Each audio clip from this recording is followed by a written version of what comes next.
Welcome everybody to Geekvice episode 197, proving any vice with enough geek can become a virtue.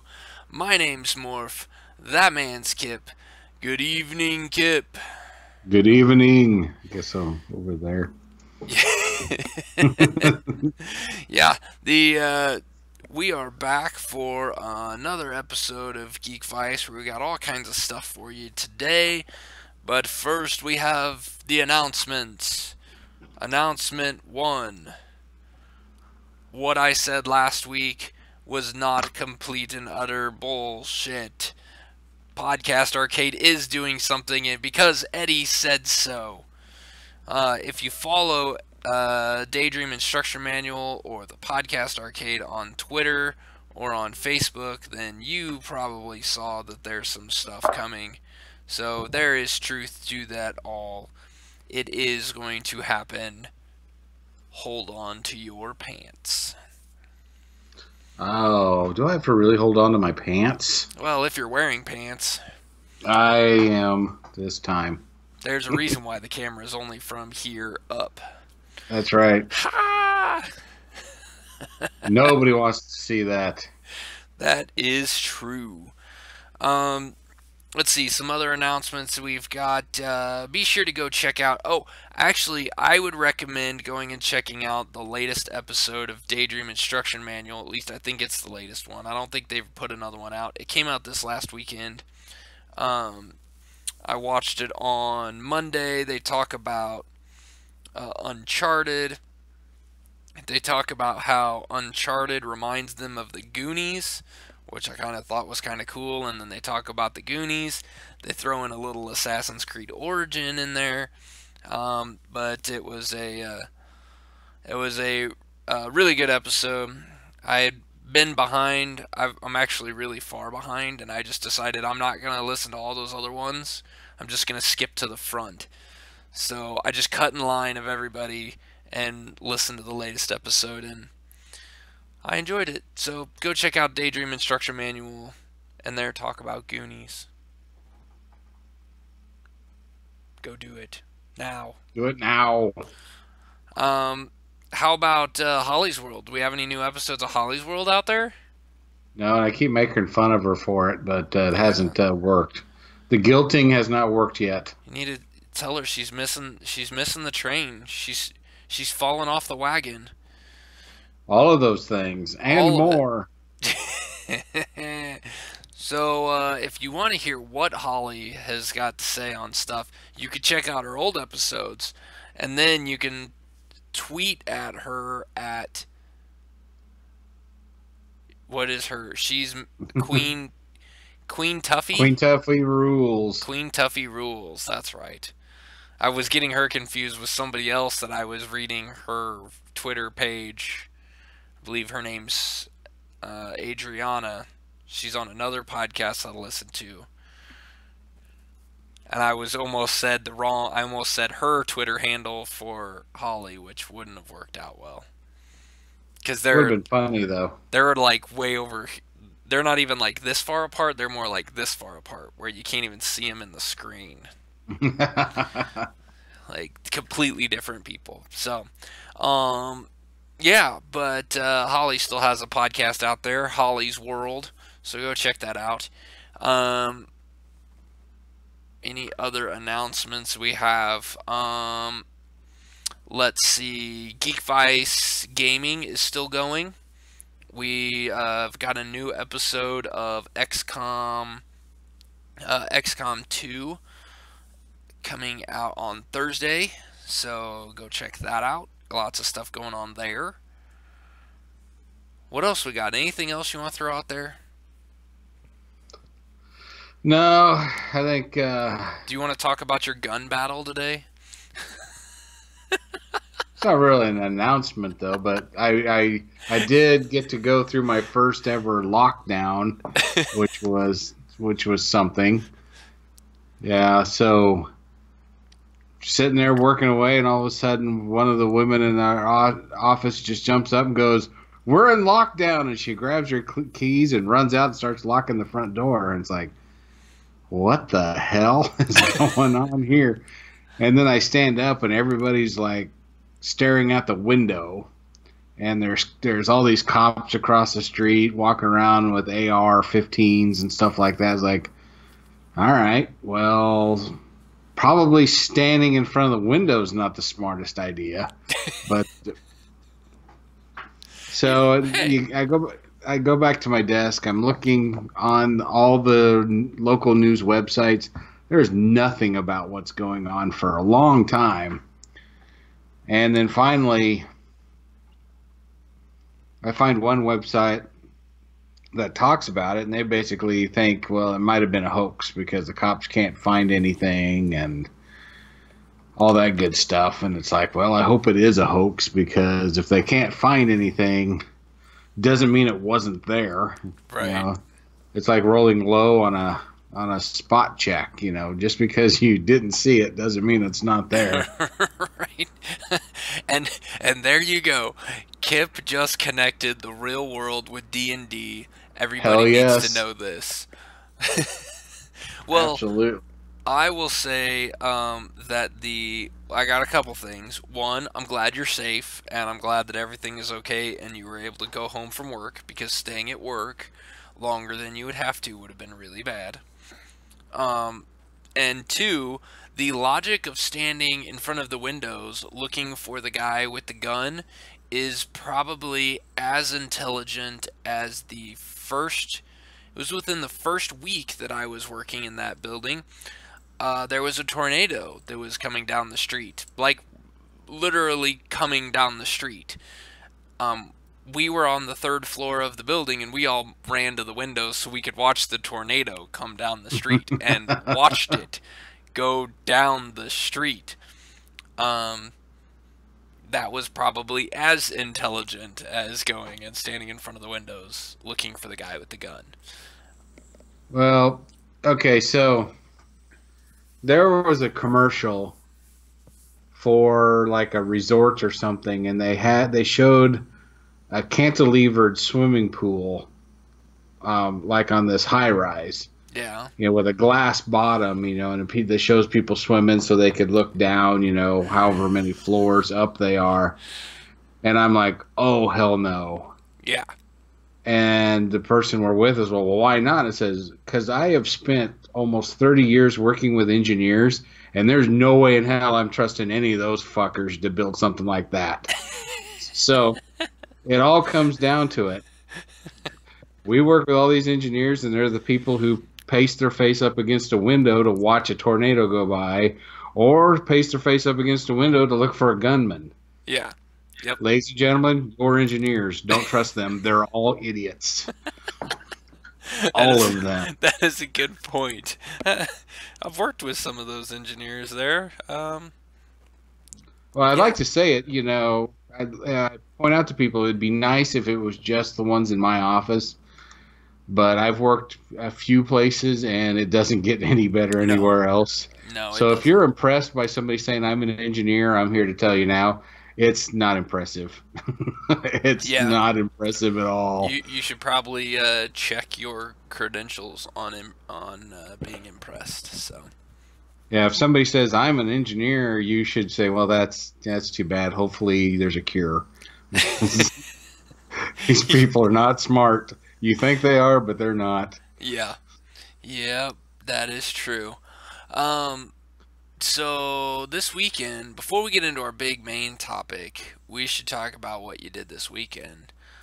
This movie that I've only heard a couple reviews, and they've only kind of been like somewhat excited. But apparently, this movie is better than any other movie that's ever been done. That's Thor Ragnarok.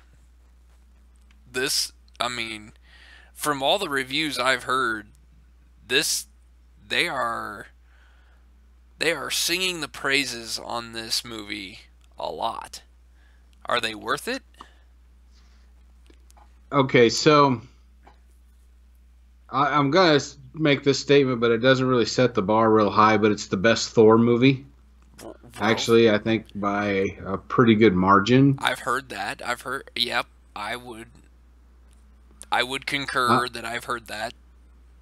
it has more of the feel of the first Guardians of the Galaxy movie. It's very funny. A lot of good action. Um, People like Matt Damon is in it, believe it or not. He is? Uh, he's in it. Yeah, I don't know if anybody knew that, but he's in there. I didn't know that. A small part, probably. I don't even think. Yeah, you don't even know the name of the person he's portraying, which is pretty awesome. That's awesome. Um, Jeff Goldblum's in it, and I of did know course he's that. Jeff Goldblum, and he's awesome Right. as the master or whatever the hell he was called. Um, the the baddie, who is the goddess of death, Yeah. makes it sound like it could be a very dark movie. But then you look at just the logo, Thor, and then the Ragnarok is in that 80s font, Oh, yeah. Yeah. Um, Watch the movie and you'll know why. There's a lot of like 80s synth music. Uh, there's a lot of 80s sci-fi feel to it. I remember watching some of those crappy 80s sci-fi stuff like Last Starfighter, things Mm-hmm. like that. When things are going on, they have that certain synth music. You know what I'm talking about? Yep. Thor had that in spades. It was fun for that, just for that reason alone. But Chris Hemsworth has very good comedic timing. He's actually pretty funny. Um, the interaction with Hulk, you saw most of it in the trailers. About the Hulk is raging fire, Thor is um, I can't remember the word. Holy cow! But anyway, that Yeah, whole yeah. thing, Mm-hmm. all their interactions are pretty much like that. So you get to see a little bit more of Hulk, just more than just smash, which is pretty cool.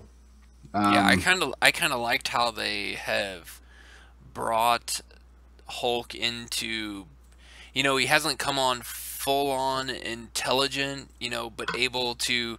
I kind of take it as like the toddler type speak, it can is, can put yeah, together like a few sentences or a few words together to kind of form a sentence. Yeah, I kind of like yeah, that they've done that and gone that route. yeah. It's fun to watch with him actually forming sentences, and the reason why he ran away kind of becomes clear and all that stuff. Cool.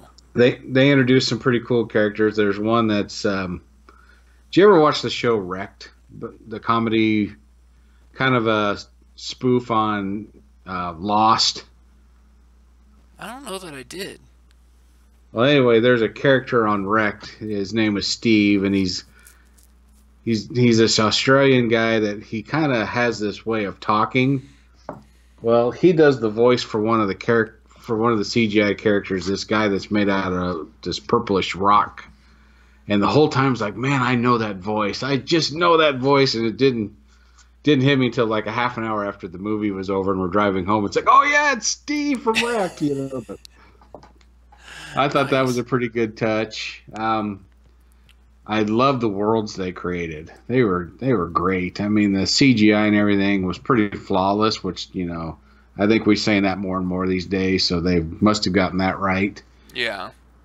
But the planet Thor ends up on, where he has to fight Hulk, that's a pretty well done place. I mean, CGI, and that's pretty fantastic. Um, I don't know. Just the movie as a whole just worked. It was funny. It was fun. You never really felt like Thor was not going to make it. You never felt like, oh, they're going to lose this battle.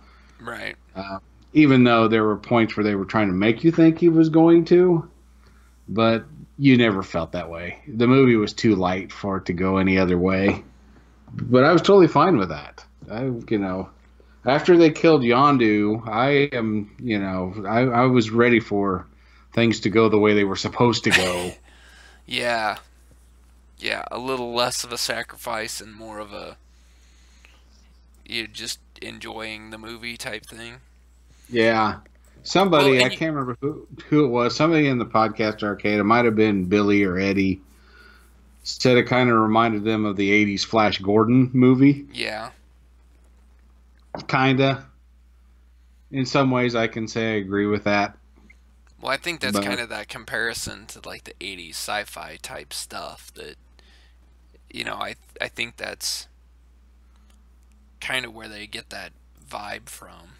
The same way yeah, you got kind of the Last Starfighter. yeah. And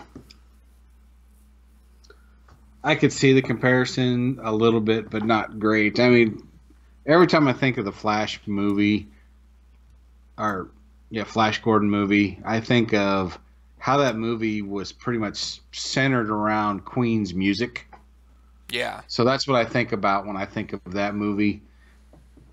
Thor Ragnarok really wasn't centered around the musical score, even though it was very noticeable, all the 80s synth, but that was totally fine. I mean, when they got into certain battles, they played some Led Zeppelin, which I was like, all right, I'm good with that. Not your traditional.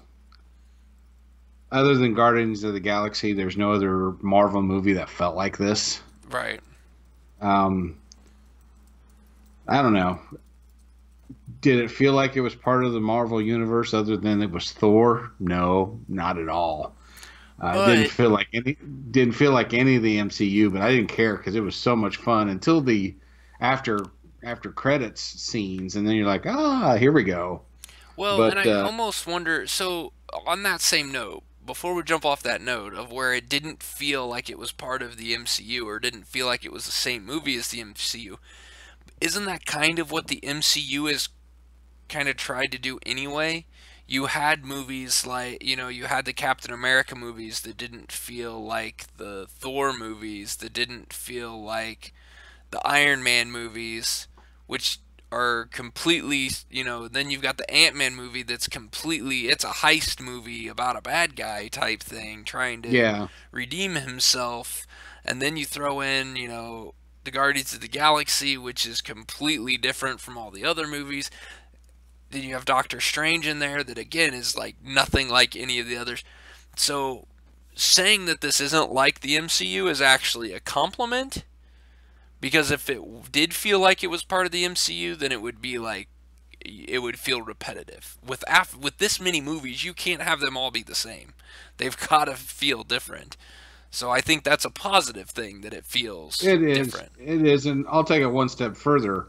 It didn't feel like the Thor MCU There either. you go. Yeah.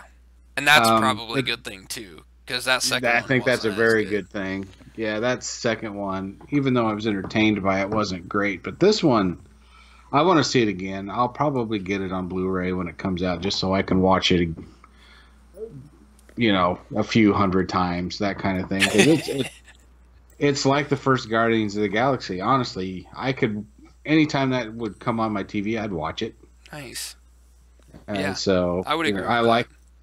like going to the movies for a couple things. I want to be entertained, and I want to be transported to a place that would never get to see live, because they don't really exist. But that's what this movie did. It transported me away to this, Asgard, and I can't remember the name of the planet where the Master was on, but it transported you to those places, and then it entertained the hell out of you while you were there. Yeah, So it was what I pay my. It's what I want when I pay for a movie. very good. Very good. And Yeah. I hate to break it to Kate Blanchett, but I think she should go with the look that she had. Because you see a picture of Kate Blanchett, and then you see her as the goddess of death. Like, you probably should go with the dark hair. That looks pretty good.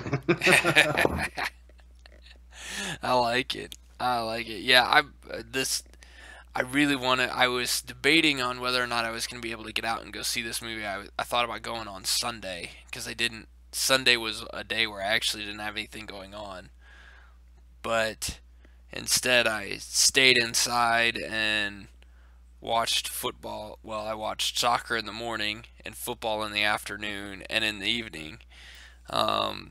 We did end up having a soccer game on Sunday, which is why I couldn't enjoy our um, playing a little D&D on Sunday. So instead of getting to see Thor Ragnarok and instead of getting to play D&D, I did get to play some board games. So call Yeah, that that's as not a all win. bad. So it's not a complete loss, but Oh, you did end up having a little another D&D session on Sunday. How I did had the that go? I had almost the perfect gamers weekend for me Oh, geez. because I got to play Battlestar Galactica on Friday. That's right. I even forgot about that. That should have been in our notes. How did that go? Because you were even Well, teaching somebody new on this one too, right? I think I was the only one at the table who really knew how to play the game. Ooh, Um, that's a little scary. our friend Jason was there who had played the game with me once before, but the time I forgot to put the Cylons in Yeah, the that deck. was that the only time you'd played? That was the last time I played, so it's been way too long. But Wow. there was a moment where I thought I did it again, and I was starting to panic. I did do a little bit of a freak out, but we went ahead and played on, and then found out I did do it correctly. So we did end up with two Cylons in a five-player game, which you're supposed to. So I did it right, but it just worked out that the first time I passed out the loyalty cards, there was none in the first round. Ooh, We didn't get our Cylons until the sleeper phase ooh, when we that pass out the loyalty cards a second time, and then that's when the two Cylons came out. that's when it makes it hard right there. Well, that also caused me to panic. It's like, holy cow, this was way too easy. We Yeah. got to the fourth jump pretty easy. This is not good if I forgot the damn Cylon cards again, but I didn't. So the freak out was for no reason, but it was it was a hell of a lot of fun. I enjoyed the heck out of getting to play. That is my favorite game, and um, Cylons won again. Of course. It was close. Who? We reached the jump distance of 8. We only had to jump one more time to win the game, but we hung on with one population for as long as we could, and then finally the two Cylons revealed themselves. They let us play a little bit longer, like stringing us along, and then finally the one just dropped the bomb on us, and it's like, well, we're done. Oh.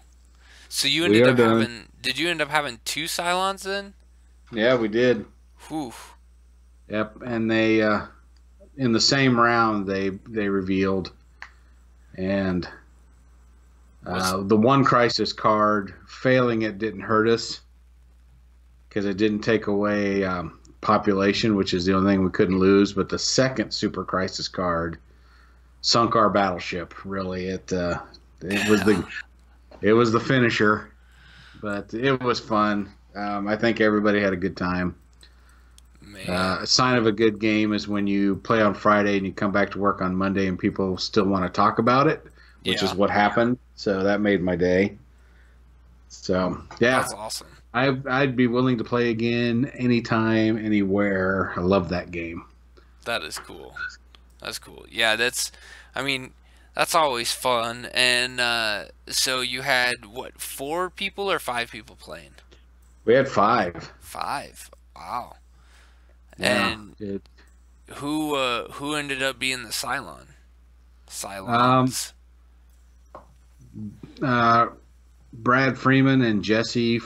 Jesse's from my office. Okay. She's the one that really wanted to play the game, so I was able to use her willingness to play the game to actually get the game to the table. And I thought it was pretty cool that she really wanted to play and she got to be a Cylon, so she really got to Experience the whole thing right there. experience the whole thing. So the first half of the game, she was with the humans trying to really survive, and then in the second half, she got to be a Cylon and got to do all the evil stuff. So she got to experience the full course of Battlestar Galactica, and I was pretty happy about that. So on that same note, while we're there, um, how did she? Did you talk to her afterwards? Did she enjoy? Did she enjoy it a lot? Was it everything she had hoped for? She said it was, and she said she wanted to buy the game. I didn't have the heart to tell her that it's out of print, so she would have to find a used copy, but that's the way it goes. Well, she'll probably hear this now that Yeah, it well. is out of print. She's Yeah, probably because figured that out by now, but I didn't know it was out of print, but after we were done, boxed the game up and wanted to look around at the store. We always look around in the game store before we leave. as you Trying to should. talk myself out of buying stuff, and as I'm walking around, the guy's like, he's like, I saw you with a copy of Battlestar Galactica, and I was wondering how the heck you got that because it's out of print. And it's like, yeah, it's my copy. I've had it for years. Here, and, I had to show him where the box is all ripped up and everything for being old, but Right. so that's how I found out it was out of print. Wow. Oh man. Yeah, that's well, maybe one of these days it'll get reprinted and there'll be a new. I guess what's gonna have to happen is like the TV show will have to come back for a third time, and then it'll get reprinted and then you'll have the game all over again. Well, hopefully they'll just keep reprinting this game Yeah. because nothing will piss me off more than what they did to me with Fury of Dracula, and that is re-releasing the game with rule changes and all this other stuff. It's like, well, damn, you just made my copy obsolete. Thanks a lot, bastards. Right. But, I have one expansion, which I've yet to play. I have the Pegasus expansion. But the base game is just so much fun. And I always end up playing with people who hadn't played before, so it's hard to get the expansion out, which hopefully one day I will. Yeah. But, yeah. I don't even think I realized there was an expansion to that. So. Oh, is there 2 or 3? Huh. Yeah, it's okay. It's got its expansions. The one I have is halfway through the show when the Battlestar Pegasus shows up. So that's one expansion, and then the others are where are they? Looking on Board Game Geek because my memory sucks. Expansions, there we go. There's the Daybreak expansion, the Exodus expansion. Yeah, so there's 3. Okay. And I have the first one, and then there's the Exodus, and then the Daybreak. So I gotta play this one, the one I have, before I even think about purchasing the others. And if I can get my gaming group to play more often, then I will do it. There you go. Now you'll just have to find those because more than likely those are out of print as well. Yeah. But with expansions, you never know. You might be able to find a store that still has them that just didn't sell them. Yeah, Amazon's probably got them. Yeah. Yep. Amazon's got everything. They sure do. Oh, look. One expansion's $90 on Amazon. Oh, jeez. There you go. That's how you know it's out of print. Yeah. Yeah, when they're going for ridiculous amounts. Yeah. So I guess I'll be buying that. So that was your Friday of gaming. What'd you do on Saturday that was gaming? Saturday was the gaming hole. I did not game. But you had football games. That's the day we watched Thor. Oh, true. And I actually, huge Husker fan, and actually recorded the game to watch later so we could watch Thor in the theater. And then Sunday we played our D&D, which I had to play your character. Oh, since you jeez. weren't there. Yeah. Did he get drunk a lot? No, we were too busy fighting. Did I open any more cabinets stupidly and get attacked by a bunch of centipedes? No centipedes, but Joe, I think, got splashed with acid. Oh, nice. Opening a door. Yeah. Yep, she was supposed to check for traps. Yeah, she failed on one and went ahead and just opened the door anyway, and Ta-da! But the cool thing was when the battles first started, um, V was pretty much the Cuisinart. Oh, really? I I had one turn. I okay, so Joe and V went into this one room, and like four guys popped up, and so V, he's only looking through the door and he could only see the one, so he just charged in there. And right as he charged in there, he took two swings with his battle axe and killed that guy like that. It's like, oh, this is awesome. This is gonna be great. And then my next turn, I have two hits. I rolled a possible crit on both of them. Only critted one though. Oh, jeez. And then so I got the crit on one hit, the non-crit on the next hit, and then I got to use cleave to come through and hit the next guy because I killed that guy. So I got to roll a third damage dice. I ended up with 80 points of damage on one turn. Oh, wow. I dealt 80 points of damage on one turn. Wow. Killed two guys in one turn. It was pretty impressive. That is impressive. Yeah. How did you like playing a monk? It was awesome because he only took 5 points of damage in the whole game because the guy standing right in front of him couldn't hit him. Yeah. Kept missing. You know, there is some benefits to being a really small dwarf. You know, a small dwarf that gets bonuses for not wearing any armor. So my armor class as a dwarf monk is, I think, is the highest of. I think it might be tied for highest, but it's in the top of all of our playable characters. Oh, your My AC? my AC, yeah, Yeah, yours is the same as mine. yeah. 16. So definitely But makes it harder to hit. it was fun playing him because you get the two hits with the quarterstaff, Yep. and then the one unarmed strike, which I just kept calling it the bitch slap. Yep. And I would get more damage with the bitch slap than I would with the quarterstaff. Wait a second, man. That's you have D8s for the quarterstaff. You could use D8s for those. It said D6s on the board on the character sheet. Look, the next line, it's versatile. So it's like you can take it like a baseball bat, two-handed. So you can use a D8 on those quarterstaffs. Brad didn't tell me that. Oh, So. then Brad screwed up. Were you rolling it? Were you using a D6 for the bitch slap? Yeah. That at least that was good. So Yeah. So there was a couple times where you hit both with the quarterstaff and ended up doing like 4 points of damage.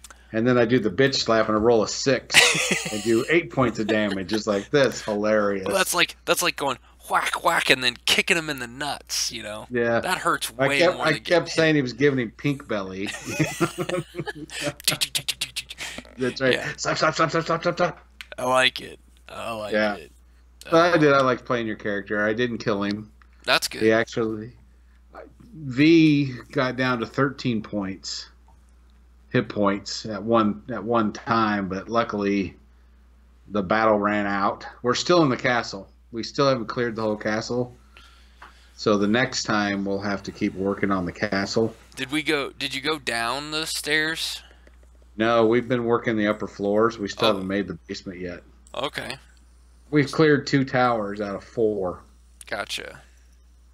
Yeah. Gotcha. Yeah, When because I'm pretty sure the basement's where the good stuff's gonna be. Yeah, before we even could start clearing the extra floors, there was the one room we hadn't gone in yet, so we decided to do that, and all of a sudden all these guys just started coming out of all these doors, and we probably had to fight, I don't know, 15 guys. Luckily, V was chopping them down like they were nothing, so that helped quite a bit. Yeah. And then every time we got up to an upper floor, there was at least one room with a bunch of guys in there. Sabina got to use one of her exploding beads in a room. Yeah. Oh, did she use another one? Yeah, she did. That's awesome. Yeah. Did it work as well as the first time? It didn't kill anybody, which surprised Ooh, me. yeah, that is surprising. And well, she's gonna have to stop listening to the rest of the group because when the door first opened, they were all in there, and it was her turn, and she's like, "I want to throw one of these beads in there," and everybody's like, "No, no, don't do that. We need to save them." And then on her next turn, she finally threw one in there. But one of the biggest guy, came out, and he was cutting me to ribbons. That's how I got down to 13 hit points. Oh She man. would have thrown that thing in there on her first turn like she wanted to do. I think the fight would have gone a whole lot different. Yeah. Yeah. So, So she needs to quit listening to us and just do what she wants to do. that's right. That's the hardest part too. That's the hardest part for anybody in a group like that is trying to not um, like not metagame the situation. Not give tactical advice when you really shouldn't be giving tactical advice. I've been trying to do a lot better of that. Like when I'm there to like I start to say something. Well, you should try. Wait, nope, I'm not there. That's not my character. I'm over here dealing with this. I need to Yeah, do your thing. And focus on what I'm doing. Let That's them what we focus. should have done. Yeah. It's hard though. It's hard because because you want to win, and it's just like doing any cooperative, even any type of cooperative tabletop game, whether it's role playing or whether it's a board game. I mean, hell, playing Pandemic, and and it's not your turn, and somebody's like, "Well, I think I should do this," and you're like, "No, no, no, no, don't do that. What if you do this, this, and this?" And then you're like, sometimes it's good ideas, sometimes it's shut up, leave me alone, I'm doing my thing. Exactly. So that's Yeah.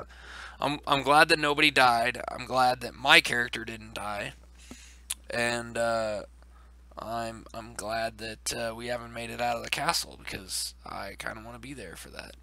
So Yeah. And just so you know, we found like, I think, 4 healing potions. oh nice. I think we found 5 bottles when we only could decipher 3 of them. So we don't know what the other 2 are, but I'm pretty sure we're going to find out they're healing potions. Probably. So we got that going for us. Because we take a lot of damage because we're dumb. Yeah, well, and we don't have a cleric or a healer in our group. No, we do not. I mean, that really kind of hurts us a little bit. We could use one of those. So, well, that is awesome. And we should probably get into this other topic here. What do you think? Yeah, before it gets too late. So, why don't you kind of lead this off, because this is a topic you came up with from watching the Thor movie, but not the movie, the commercials beforehand, right? Yeah, it was, why you're a captive audience. They play all those commercials. Yeah. So, okay, so I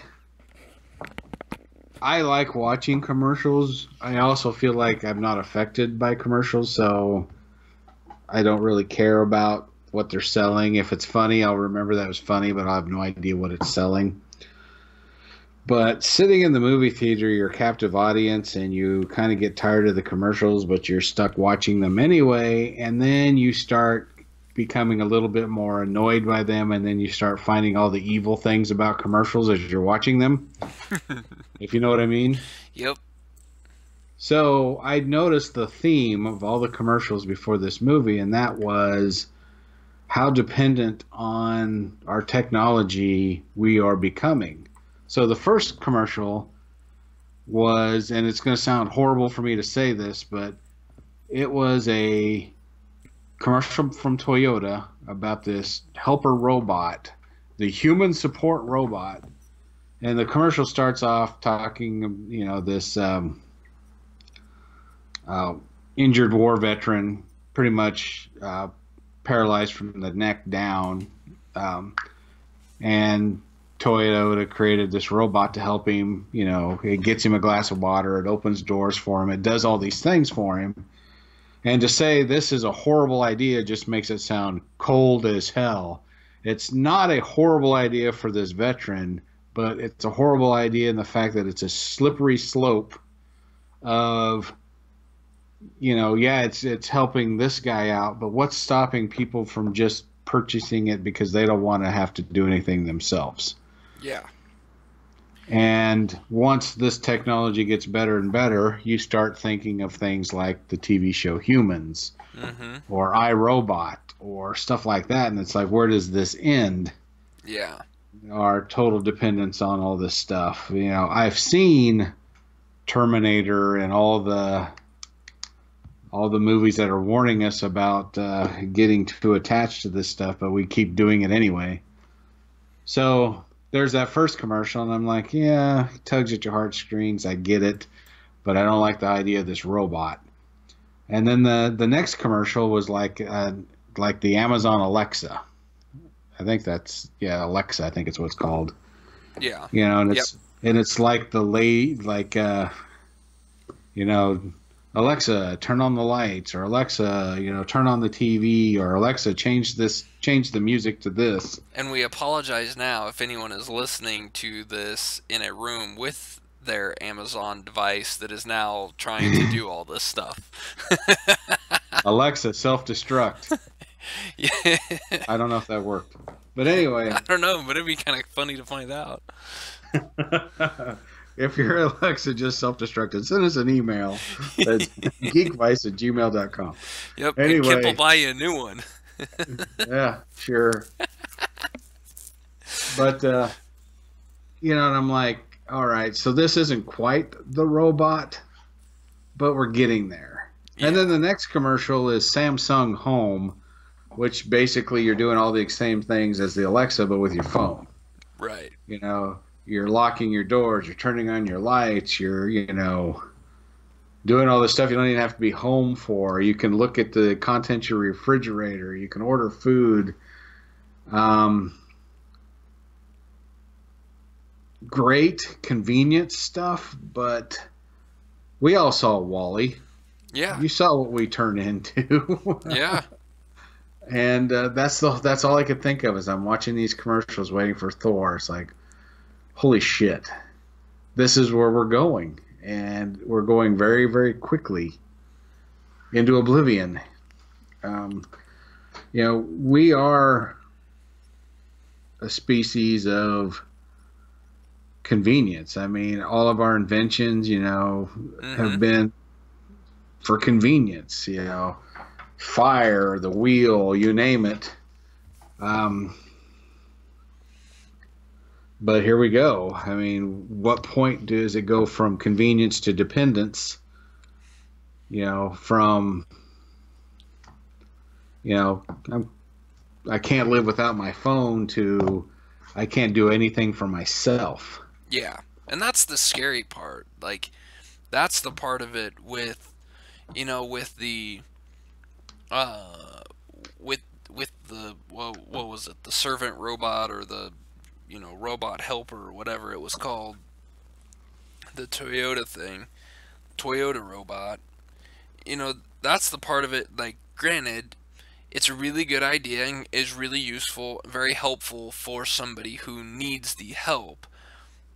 But on the same side of it, like you said before, what's gonna happen when that type of a robot becomes more mainstream and everybody ends up having one, whether you need one physically or not?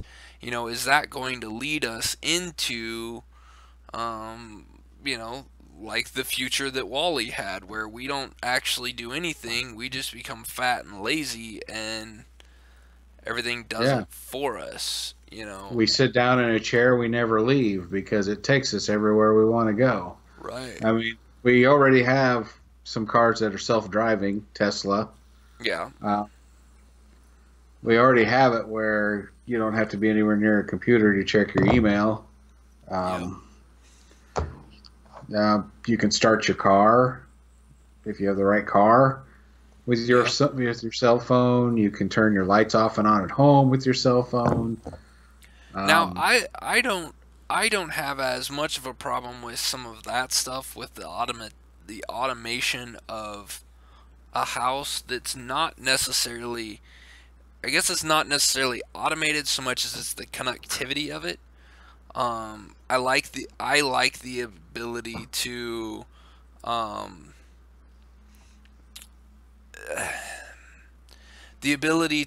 like be able to look on my phone and see, oh, somebody opened my garage door, you know, who's getting in, or my neighbor has one of those doorbells. What is it?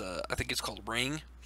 That's got a camera inside it, so when somebody Yeah. walks up to ring the doorbell, and it allows you to talk out and for them to talk in to you without opening the door. I kind of, you know, whether he's home or not, I think that's kind of cool.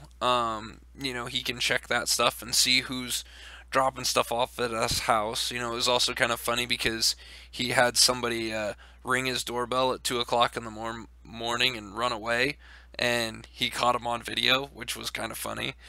Um, he, so there's some of that I think is I don't have necessarily as much of a problem because that's not necessarily doing something for you, but I am a little worried about that idea of having robots do stuff for you. That being able to, um, just that I don't want us to become me personally, I don't want to be dependent on somebody else. Like I don't want to have um to have a robot have to do everything for me. I'm physically able to do stuff, so I want to be able to do stuff. And I don't want our society to fall into that same trap. Like that would be really bad in my Well, opinion. there's just so many examples of how we are just not totally capable of taking care of ourselves anymore. I couldn't go to the grocery store if I had to grow my own food or kill my own food. I probably would go hungry for a while before I figured it out. But that's an extreme case. There's even less extreme cases like talking with an engineer last week who had to Google how to change the oil on her car because her dad normally paid for it, and now that she's far away from her parents and can't have dad pay for it, she didn't know how to change the oil in her car. Um, I start to think then, bitch probably can't change a tire either. Yeah. And then you see cases of, like it happened to me yesterday or the day before. A lady was too busy staring at her phone driving down the highway, and she almost ran into me. Yeah. Totally got into my lane, about halfway into my lane before she finally looked up and whipped back over. But put down the fucking phone. But we're so dependent on that, we can't Yes. even do one thing that we're supposed to be doing in a car, which is paying fucking attention to the road. But we can't do that.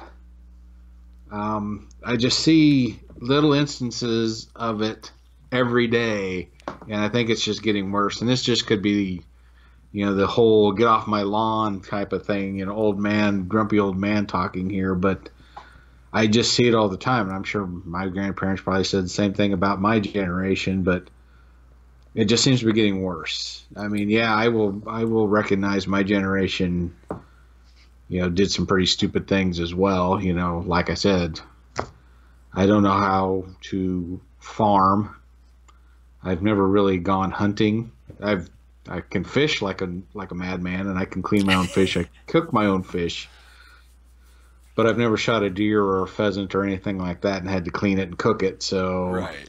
there's going to take a little bit. There's a learning curve on that, but at least I have a fairly good idea of how to go about it. Yeah. I'm not going to have to look on YouTube how to kill a deer. Yeah. It was just disheartening to hear I had to go to YouTube to learn how to change my oil. And it's like, holy shit. I think Well, I knew how to do that when I was 10. yeah. Um, But on the same side of it, I mean, some of those, I agree that those are things that should be taught, and that's definitely something that I will teach my kids. Um, Yeah, now that I've shamed you into it. well, no, I mean, well, on that same point, I don't change my own oil. I take my car somewhere to have the oil changed. That's more because of the time and I can drop my car off. I can go get some other stuff done and come back and get my car later. Um, it's one less thing for me to have to do myself. I barely have enough time to do the things that I want to do, let alone the things that I have to do. So, um, I mean, I don't have. Understand where some of that has happened, where people have lost. They've lost the ability to perform certain tasks because they've stopped doing it for so long, and it's gone down in generations. However, I would say, like, I would almost argue that ability, having the ability to look up things on YouTube has actually increased the number of things people will try on their own before calling somebody else to help them or to do it I, for I, them. I disagree. I think it's there because people aren't willing. And then when they're forced to, they have to look it up. Well, but I almost treat, because, and I've done this before, so it was, what was um, I was trying to I needed to change the light bulb, the headlight, on my wife's car. Now, I've changed the headlights on my car. I've changed the headlights in cars that I've owned previously, but I'd never changed the light bulb on my wife's car just because it had never gone out. Well, it needed to be changed this time, and trying to figure out how I was supposed to get to the headlight because it was behind, it was underneath some stuff, so trying to figure out what I needed to be able to do to get to that, I ended up looking it up on YouTube so that I could see, like, okay, this, if I take out this screw, and this screw, I can move this whole thing out of the way. It just slides right off, and that will allow me to get access to the headlight to be able to pull it out. But on that same, I could see somebody looking at that going, I don't know how to do that. I'm just going to go take it to a mechanic and have them change the light bulb. But because I was able to look up and see, hey, here's how to do this. Oh, that's simple enough. I can do that myself. Same thing with fixing my lawnmower, or, some of the, what was it? There was something else that I did just the other day. What was it? Oh, my garage door opener. My garage door would come part of the way down and go right back up. I couldn't find any obstructions. I couldn't figure out what it was causing the garage door to go back up. Did a quick Google search on common reasons why it was going down, and they said cold weather is one of the primary reasons, and the easiest way to fix it, adjust the sensitivity. Oh yeah, I forgot there was a sensitivity knob that I could adjust so that it would just go right past that, what it thought was obstruction, you know? So Yeah. so I think some of this is good, but again, everything is good in moderation, right? Absolutely. So, I mean, I would be lying to you if I said I hadn't looked up how to do something on YouTube. I have. But I don't know. I think it all stems from the fact that I grew up in a household where never once did my parents pay for a repairman or a mechanic. yeah, Because my dad is one of those people who's like, oh, well, I'll just take a look at it. I'll figure out how to fix it. And he does. yeah, And I have a little bit of that myself. I can tear into something and pretty much figure it out and get it to work if it's fixable. And it just kind of bummed me out to hear yeah, somebody say I had to look it up on YouTube and how to change oil on a car. But the question And that I would ask to that I would second that question is, once that person looked it up on YouTube, did they do it themselves, or did they take it still? If did they still take it somewhere else to have it done? I think they were still mulling over the idea of whether they wanted to attempt it. Yeah, because I mean, now changing the oil is it can be something that you look at and go, I don't know if I really want to go to that level, because it is. I mean, not that it's something that's incredibly difficult, but depending on your car, it can be kind of a pain in the ass. Um, Yeah. I mean, I had a couple cars ago that my dad. This was when I was, younger.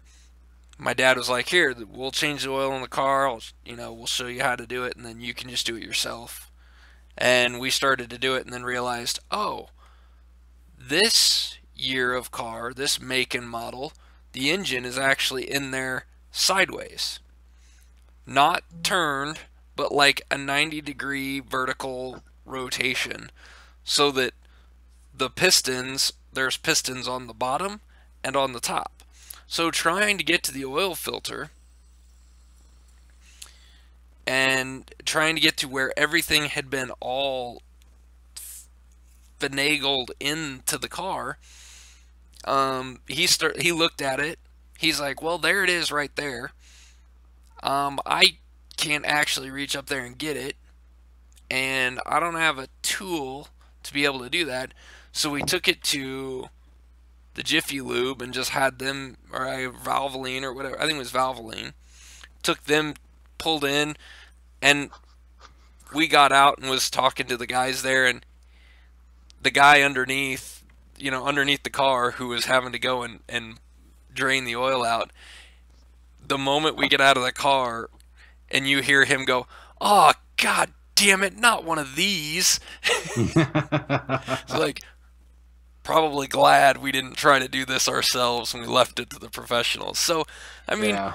there's some things to it that I will say there is some automation and some convenience that is worth it. But like we said before, in moderation, and that also doesn't mean that you shouldn't do stuff yourself. We've got to keep this in mind that we want to avoid becoming reliant on automation. We don't want, as great as technology is, you don't want to forget where you came from. You don't want to forget your past, and you don't want to forget the tools and the knowledge that you've learned to get to where you are. I Whether totally it's agree. And whether it's you that's where I was going personally, with it. yeah, whether it's you personally or whether it's the whole society. Yeah. I don't know. I looked at it and I see things and I think we're headed in the wrong direction here. I like technology. Obviously, I'm on a podcast. I have a laptop. I have a cell phone. I'm getting ready to play my PS4. I have tech, so I'm not Ted Kaczynski in a cabin in the middle of Montana. But I just see these things, and I see I see the snowball effect. We're at the snowball is still pretty small right now, but Yeah. it's gaining speed and it's gaining girth pretty rapidly, Yeah. and it's pretty scary. I always think about to Aldous Huxley who wrote what the hell's that Brave New World. Mm-hmm. And to me it's like the alternative to George Orwell's 1984, which Orwell talks about how we're censored, Big Brother's always watching, blah blah blah, and Huxley is more like, we're not going to be censored. We're just going to give people so much information that they become apathetic. Yeah. They only believe what fits into their little framework, and I see that Yes. more than anything. Yeah. Um, you know, they want to ban books in 1984, and he's like, yeah, we won't have to worry about banning books. We're just going to make it so nobody would want to read a book. Yeah. And it's those kinds of things, and I'm like, yeah, I see that all the time. I work with people who are supposed to be highly educated. We covered this earlier. Grew up where computers were already a thing, and really don't know how to computer. Right. How does that happen? Yeah. You were raised where everything was on the computer, and you don't know how to use a computer. I don't, it's because of things like our cell phones and stuff like that that just do things for us. Even technology that scared people 30 years ago is become so passe that nobody's even learning how to do that. And I don't know. I just see it all as a slippery slope, and we're more than happy to line up and take our ride on it. And I don't know. That was my scare the young people, get off my lawn moment. But but I see it, and just watching those commercials before Thor, I was like, holy crap, this is all bad. Yeah. All of it's bad, but I don't think it's going to be perceived that way, and people are buying the Alexa, they're buying the Samsung, they're wanting to get a robot to clean their house for them. So be cautious. Yeah. It's going to come back and bite us. Be careful what you wish for. Yeah. So, yeah, there you go, everybody. That is what we have for you today. And yeah, all sunshine and rainbows with this episode. That's right. That's right. Everything is happy-go-lucky in this neck of the woods. So, we did have some good topics today, so I hope you guys enjoyed it. Be sure to check out our blog at geekvice.blogspot.com. You can follow us on Facebook, facebook.com/geekvice. You can also subscribe to our YouTube channel at tiny.cc/geekvice, or you can access it through our Facebook page as well. You can subscribe to YouTube even from our Facebook page, which I think is kind of cool. You can follow us on Twitter. That man over there at Kip Killigan. You can follow me at Geekvice. And, of course, you can always reach us by email at geekvice@gmail.com. Thanks, everybody, for your listening to our ramblings, and we will see you next time. Later. This podcast is part of the Podcast Arcade Network.